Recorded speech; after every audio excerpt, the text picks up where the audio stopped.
तर हा पदार्थ करायचा म्हटलं की बऱ्याच जणांना कुटाणा वाटतो, पण जर का अशा पद्धतीने केला तर एकतर करायला सोपा आणि बाहेरचं अन्न विसरून जाल.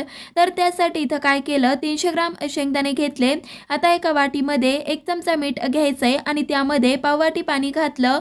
व्यवस्थित मीठ पाण्यामध्ये मिक्स करायचं आणि 10 मिनिटं भिजत ठेवायचं. आता इथं लोखंडी कढई घेतली, त्यामध्ये घेतलेले शेंगदाणे काढायचे. व्यवस्थित सतत हलवत हलवत आतपर्यंत भाजेपर्यंत शेंगदाणे भाजून घ्यायचे. तर एकूण 10 ते 15 मिनिटातच व्यवस्थित आपले शेंगदाणे भाजले गेले.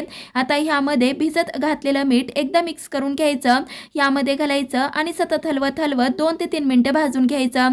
2 ते 3 मिनिटानंतर आता आपले हे खारे शेंगदाणे तयार झाले. गॅस बंद करायचा आणि पूर्ण थंड होण्यासाठी कढईमध्येच राहू द्यायचे. मस्त असे कुरकुरीत बाहेरच्या पेक्षाही छान इथं आपले घरच्या घरी खारे शेंगदाणे तयार झाले. त्यामुळे तुम्ही सुद्धा नक्कीच करून पहा. कसे वाटले कमेंट करायला विसरू नका. लाईक शेअर सबस्क्राईब ही नक्कीच करा. धन्यवाद.